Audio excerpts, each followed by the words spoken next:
8월 한 달 동안 십자가를 세우라라고 하는 시리즈 설교로 진행이 됩니다. 오늘은 두 번째 시간으로 죄에 대하여 죽었습니다라고 하는 제목으로 하나님 말씀을 전하도록 하겠습니다. 이 세상 속에서 많은 문제가 있지만 가장 심각한 문제이고 또한 사실 모든 문제의 근원이라 할 수 있는 것이 죄의 문제라고 우리는 확인하였습니다. 이 죄라는 것이 이 온 땅에 만연할 뿐만 아니라 사실은 진실하게 들여다볼 때 가장 그 죄가 우글거리는 곳이 우리의 마음인 것 같아요. 그래서 우리의 마음이 참 더럽다, 깨끗하지 못하다라고 하는 것은 부인할 수 없는 사실인 것 같습니다.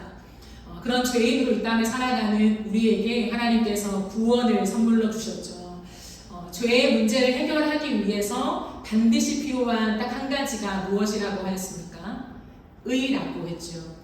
죄를 해결하기 위해서 우리에게 필요한 것은 의라고요. 그러나 이 땅에 아무리 선하게 살아간다 하는 사람일지라도 의를 가진 사람은 없다고 말씀드렸습니다.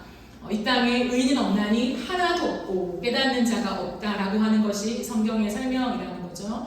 그러면 우리가 의를 얻어야 구원을 얻을 수 있는데 우리가 가질 수 없는 의를 어떻게 우리가 가질 수 있을까? 라고 했을 때 하나님께서 위로부터 우리에게 선물을 주셨는데 그게 그의 아들 예수 그리스도라고 말씀을 드렸습니다. 예수 그리스도가 의가 되셔서, 의라는 말은 죄가 없는 상태를 뜻합니다. 죄가 없고 흠이 없는 완전한 상태요.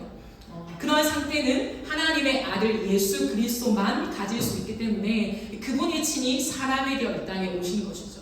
그러므로 모든 것은 인간과 다 똑같은데 단 하나 죄가 없다는 것만 인간과 차별되었다는 것이죠. 그 예수님께서 어린 양으로 이 땅에 오셨습니다. 그죠? 구약의 제사를 완성할 제물로 오셨는데 어린 양이라고 성경은 기록하고 있습니다. 어린 양 되신 예수님께서 십자가를 지시는 그 장면은 단순히 인간이 죽는 그 죽음을 타는 것이 아니라 하늘의 법정이 열려서 그 법정 속에서 구약의 제사가 완성되어지는, 즉 또 어떠한 완전한 제사가 이루어지는 현장이라고 말씀을 드렸어요. 기억나시죠? 그 구약의 제사를 주님께서 완성하시기 위해서 예수님께서 제물 되셨다는 거죠. 구약의 제사는 예배를 드리러 오는 사람의 모든 죄가 이 양에게 전가됩니다 라고 하는 상징적인 의미로 안수를 했습니다. 그러므로 예수님께서 제물 되셔서 다른 사람도 아니고 구원을 얻는 나의 죄를 해결하는 어린 양이 되셨다라고 하는 것은 죄를 해결하기 위해 반드시 거쳐야 하는 그 안수식이 있어야 한다는 거죠. 물론 육체적으로 이 땅에서 직접적으로 예수님의 몸에 손을 얹은 사람은 없지만 이게 영적으로 이루어진다는 거예요. 어떻게요? 성령을 통해서. 그래서 예수님께 우리의 모든 죄를 전가시키는, 그 주님께 우리의 모든 죄를 다 뒤집어 씌우는 일이 반드시 필요하다라는 거죠. 그 아픈 마음을 가지고 예수님께 우리의 죄를 다 전가시킨다는 것입니다. 그러면 예수님의 죽음으로 말미암아 우리의 모든 죄를 대신 지시고 예수님은 죽으셨고 예수님의 의가 우리에게 전가되어지는 익스체인지, 교환이 이루어지는 그 현장이 십자가입니다. 그 십자가에서 이루신 것은 맞죠. 가장 중요한 의미는 그래서 대속입니다. 우리의 죄를 다 씻기는, 우리를 대신하여 십자가를 지시는 것, 그것이 십자가에 담긴 의미라는 것이죠. 그런데 여러분, 우리가 예수 그리스도가 우리를 위해 죽으셨어. 정확한 표현으로 우리를 대신하여 죽으셨어. 그러므로 그 주님을 믿는 믿음 안에서 나의 모든 죄가 씻겼다라고 하는 대속을 믿을 때 그것만을 십자가로 이해할 때 한 가지 오해가 생긴다는 거예요. 그 오해가 뭘까요? 이 땅에 살아가는 동안에 어차피 선한 의로운 사람이 아무도 없고 우리의 행위로 구원받을 사람이 아무도 없대요. 그렇다면 육신으로 있는 우리에게 죄의 문제는 어차피 우리가 관여할 수가 없는 거죠. 근데 예수를 믿는 믿음으로 구원을 받았으니 나는 여전히 죄의 가운데 거해도 괜찮지 않아? 라고 하는 생각이 나는 거죠. 예수를 믿고 우리가 구원을 받았습니다. 근데 구원을 받고 우리의 죄가 씻겼어요. 과거의 죄, 현재의 죄, 미래의 죄까지 예수님이 다 씻겨주셨음을 우리가 아멘으로 받아들인다는 거예요. 그러므로 그것만을 생각하는 사람들은 십자가를 생각할 때 어차피 나는 죄를 짓지 않는 상태에 거할 수가 없으니 이 땅에 육신으로 있는 한 죄를 지을 수밖에 없다라고 생각하는 거예요. 그게 영지주의 그 사상의 흐름이었거든요. 영은 하나님께 구원을 받았지만 육은 어차피 죄를 짓고 살아가기 때문에 이 육신으로 이 땅에 죄악 가운데 거하는 것은 어쩔 수 없는 일이야 라고 생각하며 살아갔다라는 거죠. 바울도 그 앞에 5장의 흐름 속에 무엇이라 말하냐면 예수님의 그 대속을 생각할 때 죄를 더 많이 지은 곳에 은혜가 넘친다 이렇게 말해요. 그렇기 때문에 많은 사람들이 이것을 오해하여서 그래? 이 땅에 죄를 많이 지은 사람일수록 하나님의 은혜가 더 크게 느껴지고 받아들일 수 있어? 그러면 왜 의롭게 살아? 왜 선하게 살아? 왜 죄를 짓지 않고 살아? 차라리 죄를 많이 짓다가 나중에 죽기 전에 아니면 어떠한 시점에 예수를 믿으면 내 죄에 대한 이 크기가 더 많이 느껴지면서 하나님의 사랑을 더 깊이 체험할 수 있지 않아? 라고 생각하는 사람들이 있었다는 거죠. 어떻게 생각하십니까? 바울은 그러한 질문을 가진 사람들을 이미 의식하고 있었기 때문에 그 질문을 불식시키기 위해서 이렇게 오늘 선언하면서 6장을 시작하고 있다는 거예요. 그런즉 우리가 무슨 말을 하리고 은혜를 더하게 하려고 죄에 거하겠느냐? 라고 하는 말로 6장을 시작한다는 거예요. 죄를 많이 지은 사람이 하나님의 그 크신 은혜를 더 많이 경험한다고 했지만 그렇다고 해서 그 은혜를 더 많이 경험하려고 죄에 더 거해? 내가 지금 말하는 것은 그 말이 아니야 라고 얘기하는 거예요. 그러면서 바울이 뭐라고 하냐면 우리가 왜 그렇게 살 수 없는 이유를 2절부터 되기 시작합니다. 2절 한번 보실까요? 그럴 수 없다. 죄에 대하여 죽은 우리가 어찌 그 가운데에 더 살리요? 라고 말합니다. 그러면서 무엇을 설명하냐면 십자가는 대속을 의미하죠. 우리의 모든 죄를 씻기는 능력이 됨을 고백하지요. 그러나 한 가지 더 너무 중요한 의미가 있다는 거예요. 그 한 가지 더의 의미는 뭐냐면 연합이다. 내가 십자가에 달린 예수님을 믿습니다라고 하는 그 고백 속에는 나의 죄가 씻김 받았습니다라는 고백도 있지만 또 한편에는 내가 이제 예수님과 하나가 되었습니다라고 하는 연합의 의미를 포함한다는 것이죠. 그렇기 때문에 구약의 제사 때도 안수할 때 안수의 의미 첫 번째가 뭐라고요? 동일시였잖아요. 내가 이 제물이 되고 이 제물이 내가 되는 동일시가 되는 이것을 내가 믿는 믿음으로 제사를 드릴 때 이 제사, 피의 제사가 효력이 있는 것이거든요. 그러므로 십자가는 대속이라고 하는 엄청난 의미가 있으나 또 한 가지 예수님과 내가 연합되었음을 믿는다는 거예요. 그러면 예수님께서 십자가에 달려 죽으셨음을 믿잖아요. 그러면 어떠한 연합을 믿어야 하겠습니까? 나도 저 십자가에 달려 죽었다라고 하는 사실에 아멘해야 합니다.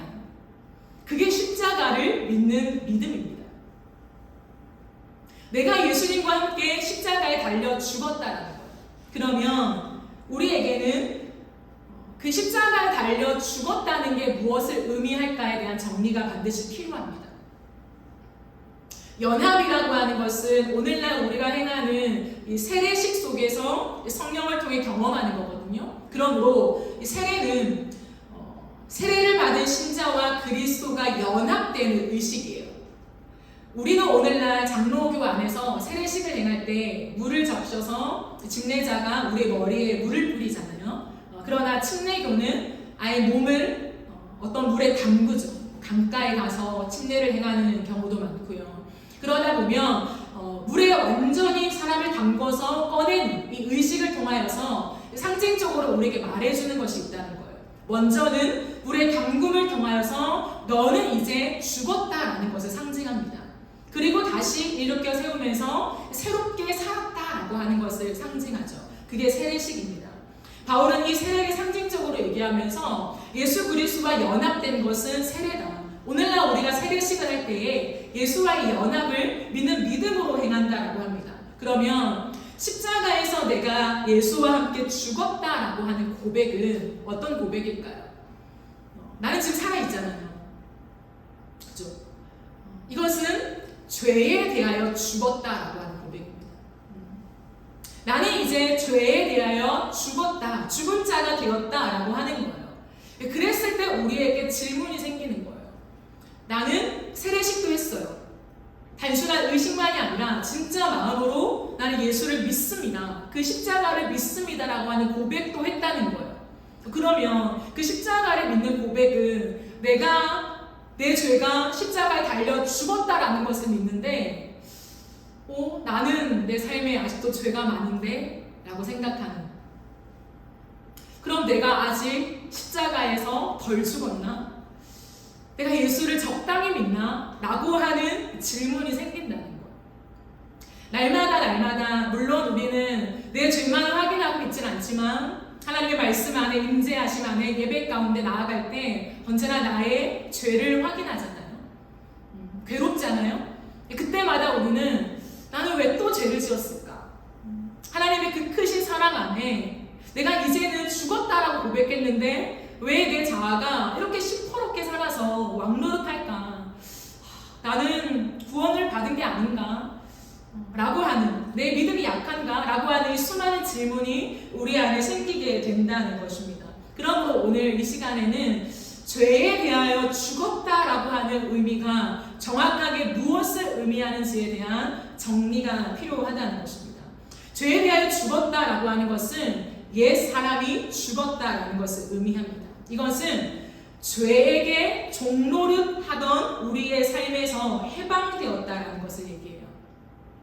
그래서 성경은 뭐라고 하냐면 죄가 다시는 너를 주장하지 못한다라고 얘기합니다. 이것은 주권의 개념이에요. 주권이 무엇입니까? 주인이라는 거예요. 왕이라는 거예요. 이 주권의 개념 속에서 나를 지배하고 다스리는 존재가 누구인가라고 하는 거죠. 근데 이전에는 죄가 나를 지배하여 다스렸다는 거예요. 죄가 너무 달콤하고 죄가 주는 그 대가가 너무 좋았다는 거예요. 보십시오. 죄의 종노릇한 게 우리 이전의 삶이었다는 거예요. 그러면 종은 어떠한 특징이 있습니까? 종.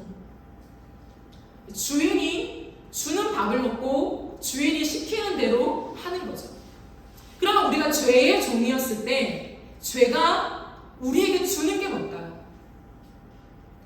내가 죄의 지배를 받고 살아갈 때, 사단에게 지배를 받고 살아갈 때 죄가 우리에게 주는 대가, 그 삭시 무엇일까요? 내가 죄를 따라갔을 때 이 세상에 좋은 것들이겠죠. 이 땅의 기준으로 봤을 때 나의 쾌락이 있을 수도 있고 또는 돈이 될 수도 있고 어떤 안정감이 될 수도 있고, 이 세상이 말하는 좋은 것, 즉 이것은 눈에 보이기에 보암직한 것, 성경에서 말하는 눈에 보이기에 보암직하고 되게 탐스럽게 하는 그것을 우리에게 준다라는 거예요. 그러니까 우리는 그것을 받아 먹으면서 또다시 거기에 지배를 당해서 순종하는 거죠. 죄에게 순종하는 거죠. 그래서 죄를 따라서 끝없이 살아간다는 거예요. 그래서 시키는 대로 하는 거죠. 이렇게 해야 너가 원하는 이 쾌락을 줄 거야. 이 보상을 받을 수 있을 거야. 근데 오늘 성경은 무엇이라 말하냐면, 우리가 읽지는 않았지만 6장 23절을 보면 너희가 죄를 따라가는데 죄가 우리에게 준대요. 무언가를. 우리는 이 땅에서 세상적으로 좋아 보이는 것을 받아먹고 살아가면서 가지만 진짜 죄가 너희에게 주는 삭시 무엇인 줄 아냐? 너희가 종으로서 충성되의 죄를 따라갈 때 그 삭은 사망이다.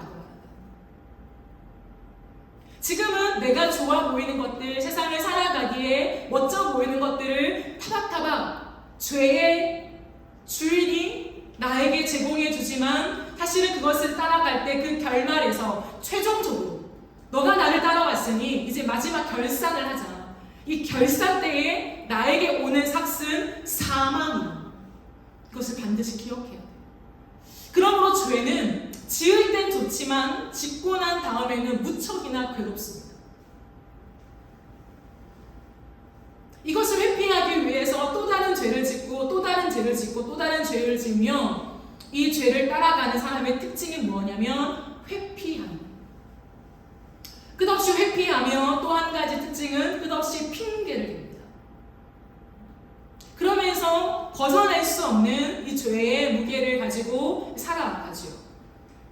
근데 왜 이렇게 살아갈까요? 우리가 들었을 때는 걷고 싶지 않는 길, 같이 동행하고 싶지 않은 존재인데 왜 그 길을 걸어갈까요? 죄의 지배를 받을 때 우리의 상태는 그때 아삽의 고백처럼 짐승과 같기 때문이에요. 짐승은 뭐냐면 지금 당장 나에게 주는 것에 모든 것을 싣고 살아갑니다. 그 앞을 내다보며 오늘을 살아가진 않아요. 지금 당장 나의 결핍을 채우기 위해 살아가는 게 죄송하지만 짐승이라는 거예요.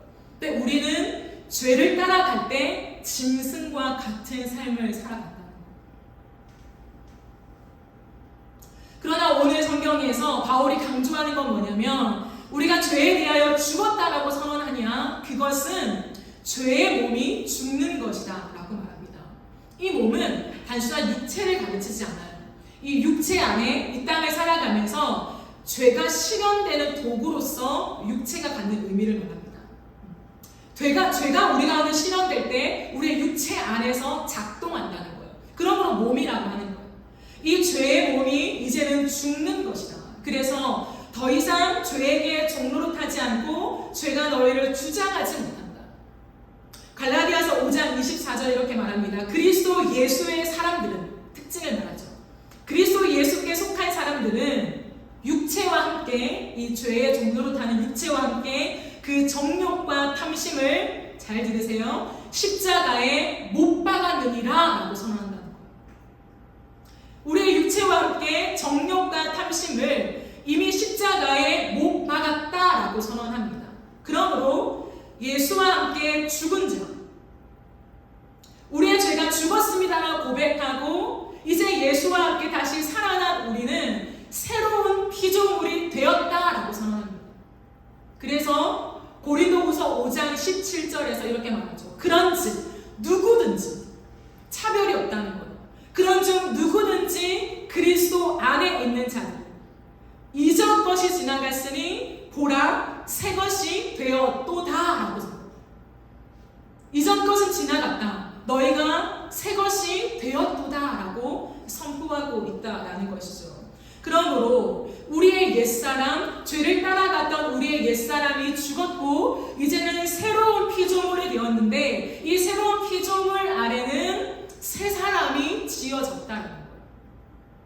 그러면 이 새 사람은 누구일까요? 하나님을 따라 살아가는 거죠. 죄의 질서를 따르지 않고 생명의 질서를 따라가는 삶으로 완전히 전환되었다는 거예요. 그러므로 죄에 대하여 죽었다. 내가 죄에 대하여 죽었습니다 라고 하는 이 고백 안에 포함된 의미는 뭐냐면 나의 인생의 방향성이 완전히 전환되었습니다 라고 하는 의미라는 거예요. 방향성의 새로운 전환입니다.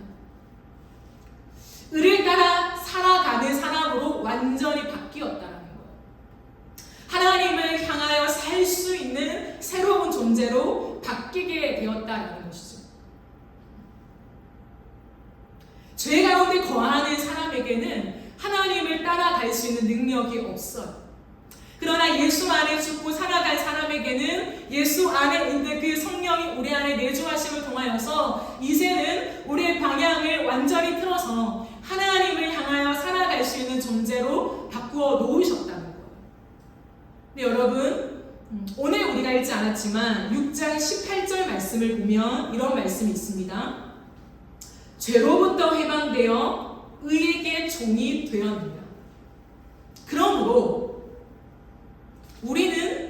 우리의 신분은 종입니다.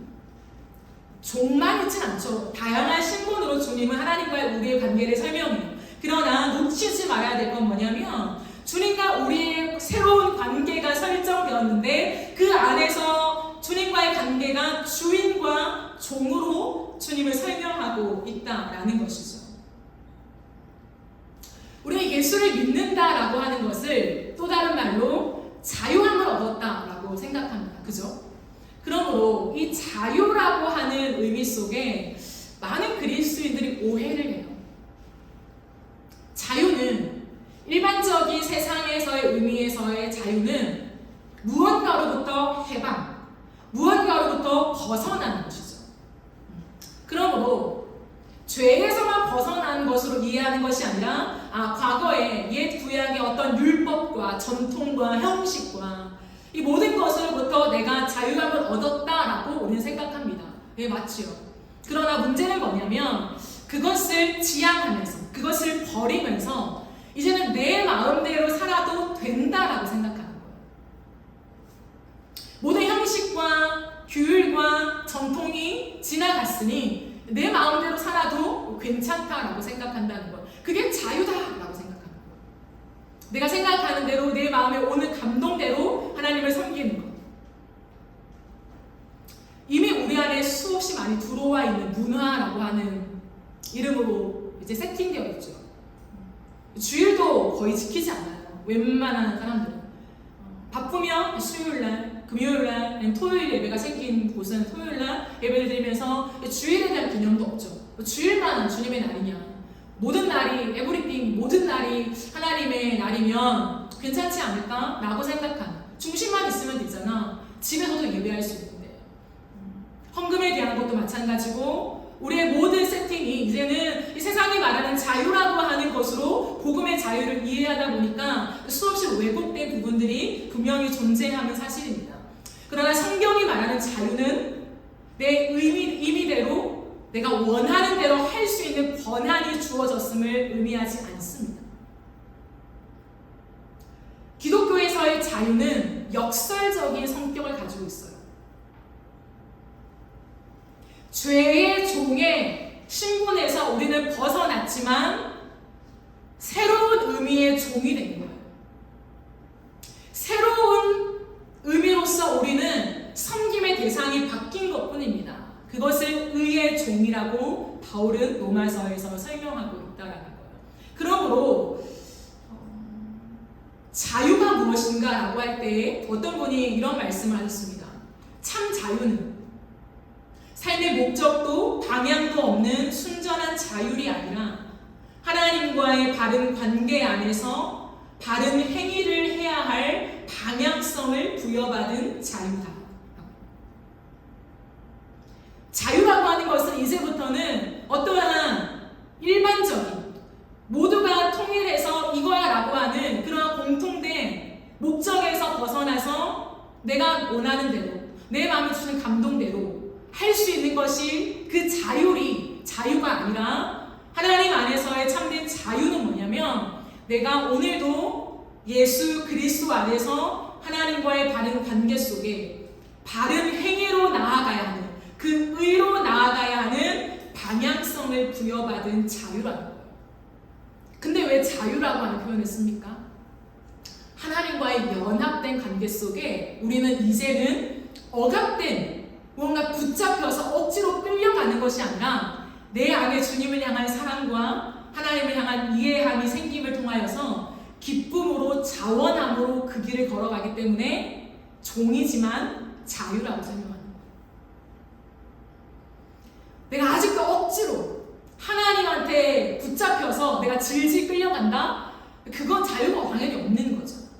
주님이 말하는 새로운 신분으로 우리가 방향 전환이 되었다라는 것은 하나님이 우리 인생의 주인 되어서 이제는 우리 인생이 의의 길로 하나님이 원하시는 길로 걸어가는 종이 되었는데 그 종의 마음에는 기쁘고 자원함으로 하나님 내가 기꺼이 그 길을 갑니다. 내가 주님의 붙잡힌 바 되어서 갈 수 있는 이것이 은혜입니다 라고 생각하며 내 마음으로는 자원병이 되는 거예요. 자발적인 종이 되는 것이죠. 여러분 이것은 이제 우리가 죄에 대하여 죽었기 때문에 이 땅에 살아가는 동안에 죄를 한 번도 짓지 않는 의인이 된다라고 하는 의미를 말하고 있지 않아요. 육체의 사역 속에서 여전히 우리는 이 땅에서 죄를 지을 수 있습니다. 그러나 바울이 말하는 죄에 대하여 죽었다, 방향이 전환되었다라고 하는 건 뭐냐면 죄의 유혹을 받아서 죄가 우리 안에 침투해 들어올 수 있으나 둥지를 틀고 앉을 수는 없다는 거예요. 그 죄가 우리 안에 들어옴을 확인할 때 신자의 마음에는 언제나 죄를 미워함이 있다는 거예요. 내가 이렇게 살아갈 수 없어 라고 하는 괴로운 마음이 반드시 존재해야 정상적이라는 거예요. 그래서 이것을 끝없이 지속하는 것을 견디다 못해 이 모든 죄를 내려놓고 다시 한번 그 의로우신, 선하신, 아름다우신 주님을 바라보면서 방향 전환했음을 생각하고 그 길로 들어선 것, 다시 한번 그 길로 걸어갈 수밖에 없는 것이 우리의 삶이라고 얘기합니다. 그러니 우리 안에 죄와 싸움이 있죠. 바울은 얘기합니다. 우리가 죄에 대하여 죽은 우리가 생각하면서 싸워가야 하는 것이 있다는 거예요. 그것은 뭐냐면 우리의 인생길에 끝없이 이 땅은 우리의 삶에 관심이 많아요. 우리의 존재에 관심이 많다는 거예요. 그래서 불의의 병기로, 불의의 무기로 우리를 끌어다 쓰기를 원한다는 거예요. 그런데 하나님은 우리 안에 성령을 주심으로 그 성령께서 우리 안에 하시는 작업은 뭐냐면 하나님을 위하여 의의 병기로, 의의 무기로 우리의 인생이 쓰임받기를 기대하신다는 거죠. 그러므로 죄에 대하여 죽었다라고 믿고 예수와의 연합을 믿는 우리의 관심은 이제부터 우리의 삶에 집중되어야 합니다. 이것은 단순히 세상 사람들이 말하는 한 번뿐인 인생이 너무 중요하지 않냐, 우리의 인생이 제일 중요한 거야 라고 하는 의미가 아니에요. 우리의 삶이라고 하는 것 속에서 이 땅에서 끝없는 싸움이 일어난다는 거예요. 죄는 끝없이 야 옛날에 너가 나의 종이었잖아, 다시 돌아와, 내가 너가 원하는 돈을 줄게, 안정감을 줄게, 명예를 줄게, 기쁨을 줄게 라고 당기며 불의의 무기로 우리를 이끌지만 하나님께서는 너는 죄에 대하여 죽었다, 그러므로 이제 너는 나를 위하여 방향 전환해서 하나님의 나라와 의를 위하여 살아가야 할 의의 병기다 라고 말씀하시는 그 속에서 우리는 이제 우리의 삶을 진지하게 생각하고 선택해 가야 한다는 거예요. 그러나 희망적인 것은 죄에 대하여 죽었기 때문에 우리의 주인은 하나님이라고 하는 사실을 정신 차리고 인식해야 한다는 거예요. 그럼 두 가지 속에 내가 선택하는 거야? 반반이야? 50대 50이야? 이 말이 아니라 사람이 끊임없이 우리를 속인다는 거야. 옛날에 너가 그렇게 했잖아. 갑자기 왜 깨끗한 척하냐? 갑자기 왜 열심히 살아? 옛날에 안 그랬잖아 라고 우리를 할 때 우리는 선언해야 한다는 거야. 나는 이제 죄에 대하여 죽었다, 예수 그리스도와 함께 연합된 사람이 되었다, 그러므로 이제는 더 이상 이전과 같이 살 수 없다, 내가 죄를 따라 살아갈 수 없다, 돈 몇 푼 쥐어주면 흔들릴 사람이 아니다, 이제는 연봉으로 내가 직장을 선택할 사람이 아니야, 나는 이제 내 인생의 안위, 내 가족들의 안전, 그것으로 속삭이는 너의 말에 속을 인간이 아니야. 나는 나의 죄성은, 그 못된 인간은 이미 십자가 위에서 달려 죽었다.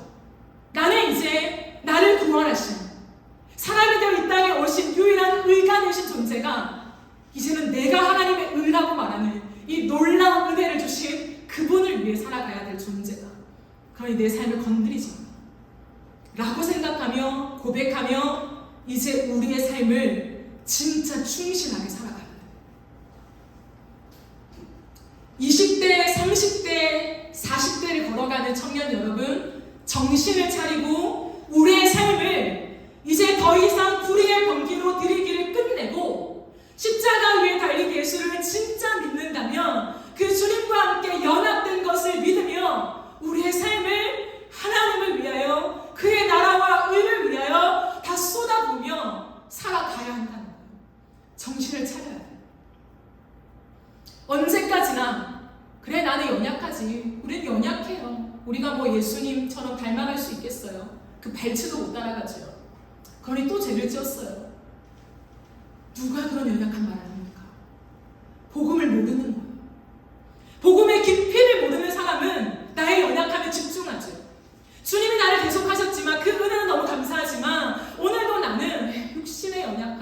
마음의 원이로 된 육신이 연약합니다. 그 말을 인용하기를 아주 즐거워하죠. 그럼 그렇지 않아요. 예수의 십자가와 정면으로 부딪히고 성령을 받은 베드로는요, 이제 더 이상 그 고백을 하지 않아요. 더 이상 주님으로부터 그 말을 듣지 않습니다.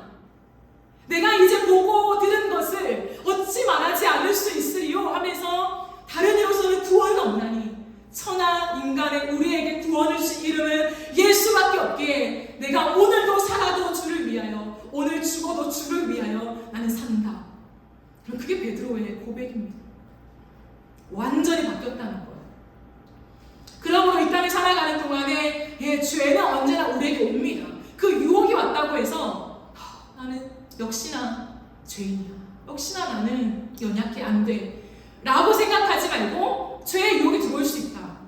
육체의 한계를 가진 이 땅에 사람으로서 생존하는 한 나에게 인간의 어떤 연약함은 들어올 수 있습니다. 그러나 정신을 차리고 내가 믿는 복음의 내용을 선포해야 한다는 거예요.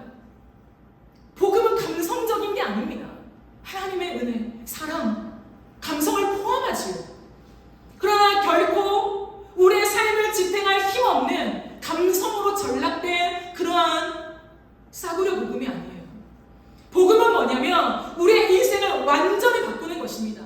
이전에는 죄를 벗어날 힘이 없고 살아갈 목적도 없고 가치도 발견하지 못하고 그냥 오늘 조금 더 맛있는 거 먹으면 되고 좀 더 넓은 곳에서 좋은 곳에서 살면 되고 그러니 열심히 돈을 벌어야 되고 돈을 써야 되고 그게 나의 가치가 되는 거고 그 정도의 삶이었다면 이제는 완전히 내 인생에 대한 해석이 바뀌어진 거예요. 그 정도의 인생이 아닙니다. 하나님의 나라와 의를 위하여 이 온 땅을 창조하시고 지금도 붙잡고 계시며 이 온 우주 만물이 한치도 흐트러짐 없이 오늘도 완벽하게 운행하시는 그 하나님이 담겨진 존재라는 거예요. 근데 어찌 마음대로 삽니까? 어찌 연약하다고 내가 그 연약함을 핑계대며 오늘의 나의 게으른 삶을 정당화할 수 있냐고요. 그렇지 않아요. 십자가 위에 달린 예수 그리스도를 통하여서 나에게 어떠한 표를 준 것이 아니라 야 너는 이제 천국 갈 수 있어 그 표딱지를 준 것이 아니라 내 인생에 예수가 들어왔다고요. 그렇다면 진짜 열심히 살아야죠. 꿈이 없다고요? 비전이 없다고요? 무릎 꿇고 작정하며 기도하세요. 창조주 하나님, 나를 디자인하신 하나님, 자신의 아들을 던지사 나를 구원하신 하나님, 나는 이제 불의의 병기가 아니라 의의 병기인데 나의 이 찬란한 젊음을 하나님 내가 어떻게 살길 원하십니까? 내 인생에 무엇을 담아내길 원하십니까? 주님, 당신의 일을 나에게 인생에 담아서 정말 한 번 살다가 주님 앞에 갈 때 부끄러워 없는 내가 너를 구원했건만 어찌 너는 불의의 병기로 살다 왔냐 그 말 듣지 않고 착하고 충성된 종아 잘했다 고맙다 여러분 그 말 듣는 삶으로 살아야죠. 그게 은혜라고 하는 거예요. 그게 은혜 받은 자라고 얘기하는 거라고. 그러므로 20대, 30대, 40대 제가 올해 이 청년에 정말 많은 에너지를 쓰고 어쩌면 내 인생을 다 바치겠다고 하나님께 결심했냐면 20대, 30대, 40대는 미래가 있다는 거예요. 하나님 앞에서 무언가를 만들 수 있고 하나님 앞에서 우리의 인생을 통하여서 정말 많은 곳에서 하나님의 영역 속에서 하나님의 나라가 임하게 하는데 우리가 쓰임받을 수 있는 무한한 자원이 우리 안에 내재되어 있는 것이 청년의 때예요. 위로 어른의 기성세대, 아래로 다음 세대, 그 사이에 있는 우리의 이 역할은 너무나도 중차대하다는 거예요. 에너지를 가지고 무한대로 무언가를 만들어낼 수 있는 하나님의 창조를 담을 수 있는 우리가 어찌 내가 보고 들어온 이 한계에 갇혀져서 이 리미트, 이 한계에 갇혀져서 이것밖에 모르면서 그냥 여기서 잘 살기를 기대합니까? 여러분 그러지 마세요. SNS를 활용하고 지금의 이 미디어 시대를 타고 갈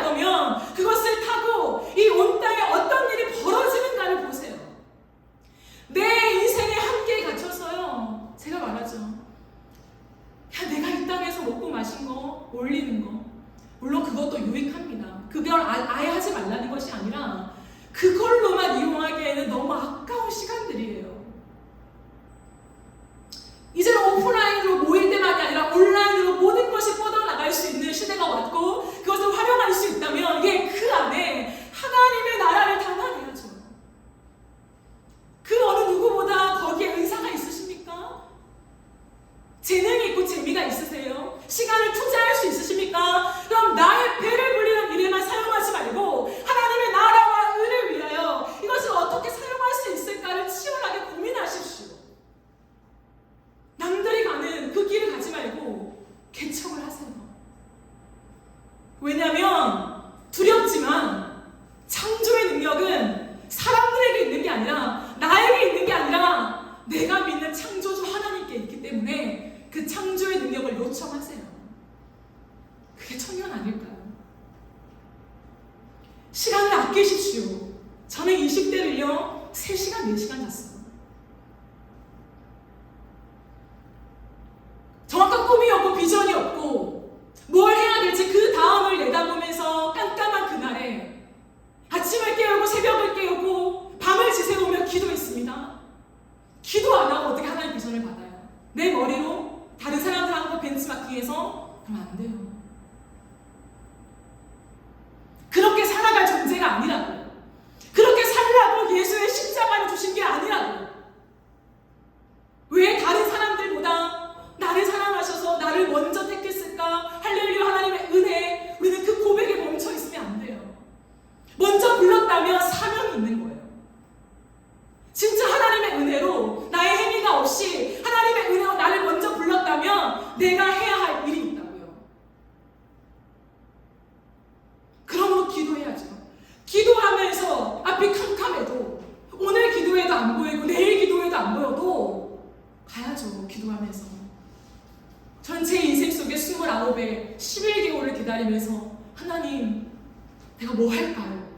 이 기도를 11개월 동안 똑같은 기도만 반복했어요. 누군가는 야 이제 너가 코앞에 서른인데 뭐 하냐 뭐라도 해라 뭐라도 지원했어. 그러나 그게 안 되는 게 어떡합니까? 안 되는 걸. 왜냐하면 이제는 내 인생이 아니라 내 인생이면 아무거나 하죠. 닥치는 대로 일단 해보고 내가 의미 부여해서 살아가죠. 그러나 예수 그리스도를 믿는 사람들은요 아니에요. 예수님이 주인입니다. 그러므로 끝없이 엎드려 물어야죠. 내 마음에 하나님의 충분한 감동이 올 때까지. 묻고 하나님의 감동이 오실 때에 거기에 내 삶을 쏟아 부어야죠. 시간을 허비하면 안 돼요. 잠을 줄이세요, 청년들. 진짜 건강상의 이유 때문에 내가 오래 자야만 하는 사람 아니라면 너무 많이 자지 마세요. 나의 열심 때문에 무언가를 하는 것이 아니라 이제 내가 십자가에 못 박혀 죽었으니 하나님을 위한 의의 병기가 되었으니 너무나도 영광스럽게 하나님의 나라와 의를 위하여 쓰임받을 수 있는 존재가 되었으니 이 땅에 생명을 살릴 수 있는 그 도구로 나 같은 존재가 쓰임받을 수 있게 되었으니 어둠의 일이 아니라 빛으로 갈 수 있는 그런 특권을 얻게 되었으니 열심을 내는 것이죠. 그러니 열심히 살아가는 거죠. 연봉 올리려고 열심히 사는 게 아니라 돈 벌어서 내가 사고 싶은 거 100만원짜리 200만원짜리 사고 싶어서 열심히 사는 게 아니라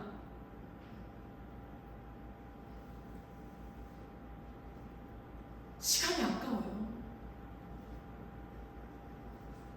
저는 뉴스만 봐도 엄청난 일들이 일어나고 있으나 우리 일상에 와닿는 일 속에 여러분 다음 세대들이요 책을 못 읽는데요. 책을 왜 못 읽을까요? 교과서를 못 읽는데요. 왜요? 단어를 몰라서. 그럼 이건 기가 막힌 노래 아닙니까? 국어와 과학을 하는데 교과서에 적힌 단어를 몰라서 시험을 못 치는 거예요. 누구를 만나서 얼굴이 폈다, 얼굴이 피다 이 질문을 내걸었는데 얼굴이 피다 이 뜻이 뭘까? 이렇게 하니까 고등학교 1학년이 뭐라고 적어낸 줄 아십니까? 얼굴에 피가 났다. 얼굴이 피는 게 뭔지 모르는 거죠. 그게 한두 개가 아니라 이 미디어에 쏟아지는 시대 속에 책 한 권 읽어 내려가는 하루의 시간이 없고 고작 수업 들을 때 자고 학원 가면 대충 하고 나머지 모든 시간을 핸드폰만 바라보고 핸드폰을 왜 볼까요? 게임과 유튜브라는 거죠. 그러니 다음 세대들이 교과서를 못 읽고 간다.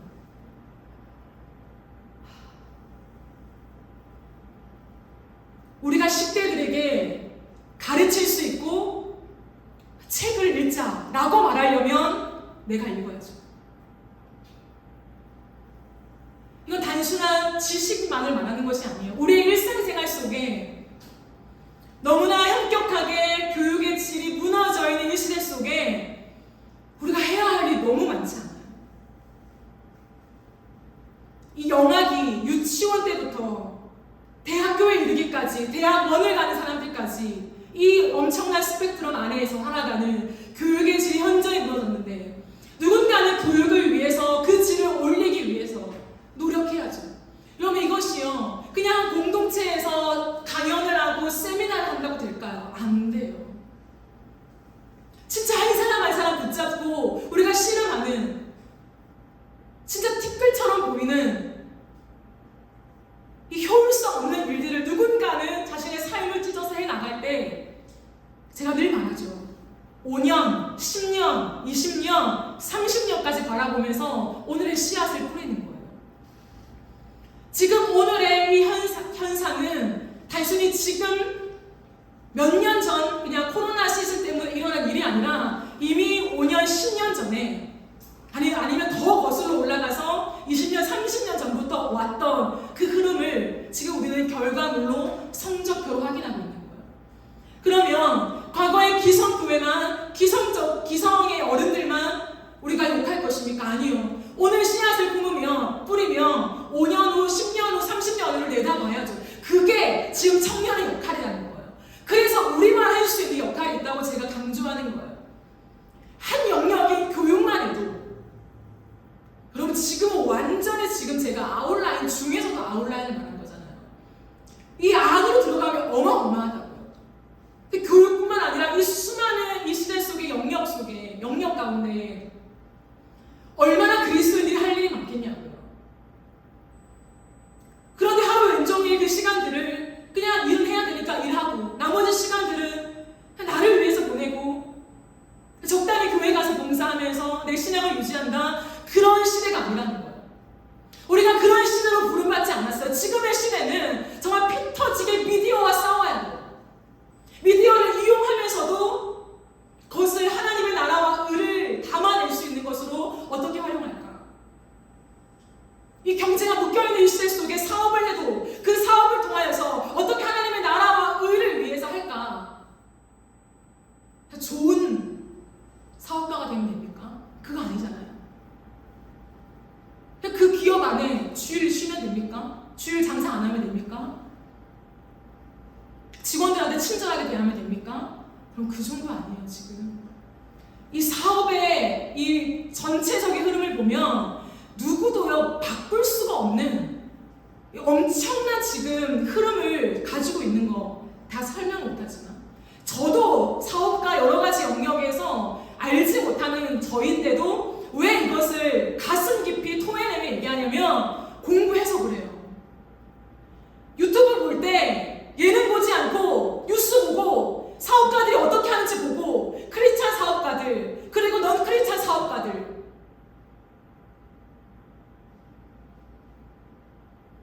교육의 영역 속에 어떻게 하고 있나 그 뉴스 이면에는 뭘 담아내고 싶을까 그 모든 것들을 읽어내려고 하는 나름의 사투를 끝없는 내 시간 속에 해내기 때문에 그래서 조금은 이 강단이라고 하는 이 공적인 자리에서 자 이런 얘기를 할 수 있는 거예요. 정신을 차려야 한다고요. 여러분 건강하십니까? 사지가 정말 멀쩡하십니까? 그 건강 때문에 하나님께 감사하십니까? 일찍 일어나세요. 시간 헛되이 낭비하지 마세요.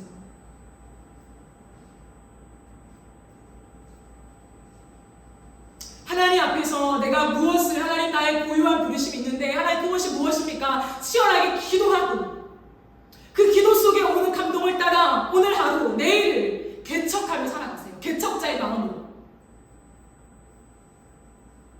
내가 따박따박 월급을 받는 회사에 있어도 내가 월급쟁이다라고 하는 것 속에 안정감을 두지 말고 나는 하나님 나라의 집 개척자야 라고 하는 마음을 가지고 끝없이 씨름해야 해요. 그래야 교회에 와서 그렇게 각자의 영역 속에 살아온 사람들이 그 얘기들을 꺼내놓고 대화를 하죠. 죄송해요. 저는 언제까지나 또 실패했어 괜찮아 그런 교회를 만들고 싶지 않아요. 새가족이나 믿음이 연약한 자, 그리고 우리가 또다시 부족함이 있기 때문에 위로와 격려가 필요하지요. 그러나 그것만 있는 교회는 진짜 교회가 아니에요. 교회는 전통하는 능력이 있어야 합니다. 싸워내야 합니다. 우리에게 주신 십자가의 은혜가 저 땅바닥에 떨어지지 않기 위하여서 그 생명값을 주신 그 십자가의 의미가 이 땅에 생명의 또 다른 씨앗이 될 수 있기를 위하여서 우리는요 전투해야 돼요. 10대, 20대, 30대 이 범죄의 현장을 보세요. 이렇게는 못 살잖아요. 이건 아닌 거잖아요.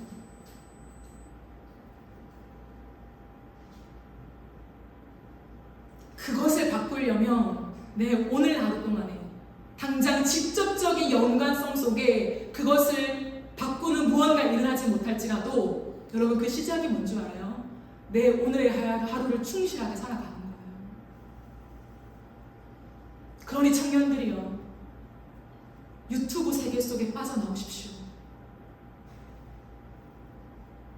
직장 갔다 와서 힘들죠. 그러나 힘들어 난 쉬어야 돼 그 늪에 빠져서 헤어나오지 못한 인생을 이제 끝내세요. 언제까지 유튜브 영상 예능만 보고 살아갈 거예요. 그 시간도 필요하겠죠. 하지만 우리의 삶의 패턴이 그것이라면 그건 아닌 거예요. 시대를 바꿔내야 돼요. 정신 차리시고 우리의 시간을 하나님 어떻게 활용해야 좋겠습니까? 내가 활용할 수 있는 지혜를 주시고 이해력을 주시고 성령으로 도와주셔서 하나님 나에게 몇 배의 또 열매가 맺어질 수 있도록 하나님 나에게 은혜 주세요. 하나님 나를 사용해 주세요. 그런 기도가 나와야죠. 하나님 이 세상 속에 이 서울 한복판 속에 끝없이 일어나는 이 범죄 이 한가운데서 하나님 내가 할 수 있는 게 아무것도 없으나 그러나 내가 오늘 생명의 씨앗을 품는 마음으로 이 하루를 하나님 앞에 충실하게 살아낼게요.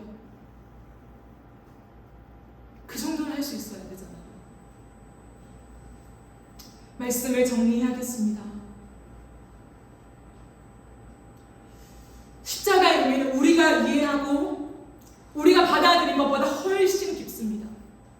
훨씬. 그러면 평생에 그 십자가의 깊이를 알아감이 필요합니다. 어느샌가 시들어 있어서 내가 예수를 처음 믿을 때, 세례 받을 때 고백했던 십자가로 머물러 있다면 전진해야 돼요. 내 인생 속에 과거의 십자가, 과거의 눈물 흘리며 경험했던 십자가로 뒤처져 있다면 내 눈앞의 십자가로 다시금 세워져야 합니다. 그게 십자가를 세우는 거예요. 십자가를 바라보십시오. 여러분의 기도 속에 삶의 현장에서 십자가를 바라보십시오. 안 바라봐지면 가슴을 치며 기도하시라고요. 하나님 내가 너무 육신에 매여 있어서 십자가를 바라볼 눈을 잃어버린 것 같습니다. 도대체가 그 십자가의 감격이 내 안에 살아있지가 않습니다. 하나님 보혈에 대한 감격이 없습니다. 하나님 나에게 은혜를 주세요. 기도하라고요. 그리고 그 십자가를 바라보며 내가 이제 죄에 대하여 죽었음을 선언하십시오. 예, 하나님 그렇습니다. 그러므로 내가 죄를 쫓아 살아가는 거 하나님 말이 안 되잖아요. 하나님 정신을 차리겠습니다. 주님 나는 의의 병기입니다. 의의 목이입니다. 주님의 나라와 의를 위하여 살아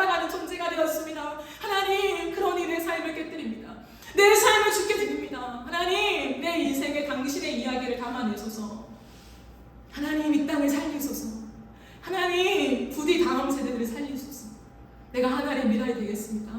뭣도 아니지만 그러나 내 안에 예수가 있는 존재라고 하시니 이 거룩함을 기억하며 이 존귀함을 기억하며 내 인생을 존귀하게 살아내겠습니다. 그러면 그 기도와 그 갈망과 그 열망이 내 것이 되어서 우리의 삶이 바뀌기를 기대합니다. 시간을 아끼세요. 잠을 줄이세요. 책을 읽으십시오. 성경을 읽으시고 일반 서적, 신앙 서적을 읽으세요. 게임할 시간에 책 읽으세요. 그리고 유튜브 볼 때 세상의 흐름을 파악하십시오. 그리고 내가 이 세상의 흐름 속에 어디에 서 있는지, 무엇을 해야 되는지 하나님 앞에 질문하십시오. 그리고 오는 감동을 따라 여러분의 인생을 쏟아내십시오. 그래야 다음 세대를 위해 내가 기도한다, 다음 세대가 살아나기를 원한다 라고 말할 수 있는 나름의 이유가 있습니다. 그러한 이유 있는 삶으로 우리의 삶을 주께 드리는 저와 여러분이 되기를 간절히 바라고 소망합니다. 우리 함께 찬양합시다.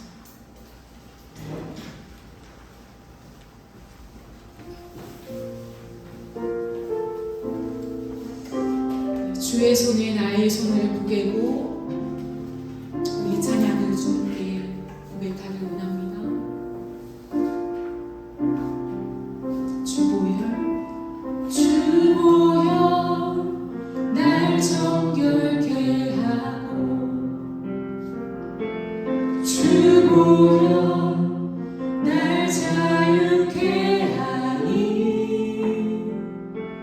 주 앞에 나 예배하는 이 시간 나의 모든 것을 주께 드리네. 주의 손 날 위해 지키셨고 주의 발 날 위해 박히셨으니 이제는 내가 사는 것이야 이요 오직 주를 위해 사는 것이야. 주의 손에 나의 손을 주의 손에 나의 손을 보게로 또 주의 발에 나의 발을 보게요. 나 주와 함께 죽고 또 주와 함께 살리라. 영원토록 주 위에 살리라. 주의 손에 나의 손을 주의 손에 나의 손을 보게로 또 주의 발에 나의 발을 보게요.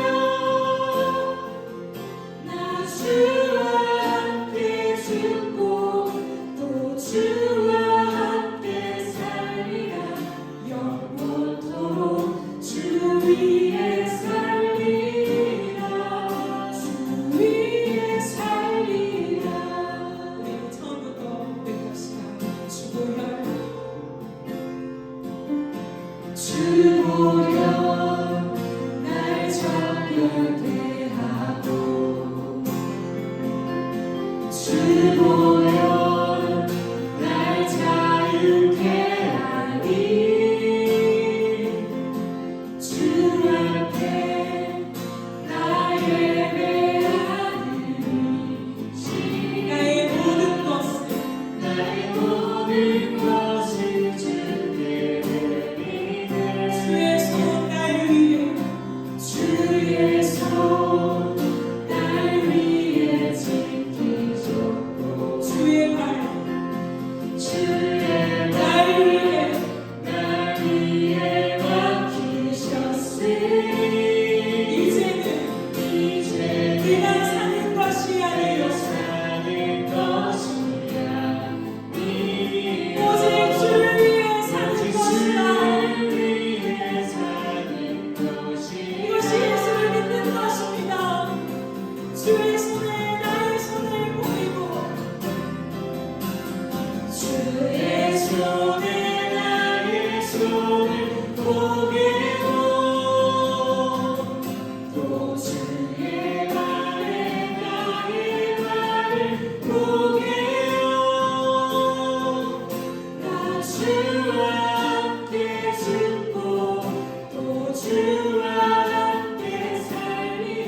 십자가에 못 박히는 그 은혜가 우리의 현실 속에 경험되어야 합니다. 하나님, 이 시간은 성령을 통하여 나의 손이 예수와 함께 못 박히고 나의 말이 예수와 함께 못 박히는 하나님의 현실적인 경험이 이루어지게 하여 주십시오. 누구든지 예수가 없이는 하나님의 열심으로 살아갈 수가 없습니다. 열심이 있다면 자기 열심이겠죠. 그것은 하나님의 나라와 의를 위하여 사용되어질 수 없는 열심입니다. 이 시간 기도하며 나가실 때 주여, 나에게 십자가 위에 달린 예수로 하나님 연합됨을 경험케 하여 주시옵소서. 하나님, 세례의 의식만이 아니라 나에게 그 세례가 영적으로 거행되어지는 하나님 그런 은혜를 허락하여 주시옵소서. 하나님, 이제 나는 죄에 대하여 죽은 자임을 선언하며 이제는 죄를 따라 살아가는 종이 아니라 의의 종이 되어서 하나님의 나라와 의를 위하여 살아가는 자가 되었음을 하나님 내가 믿음으로 고백하오니 이 고백 속에 주여 임재하여 주시고 하나님 역사하여 주시옵소서. 이 시간 우리 주여 한번 외치며 기도하며 나갑시다. 주여,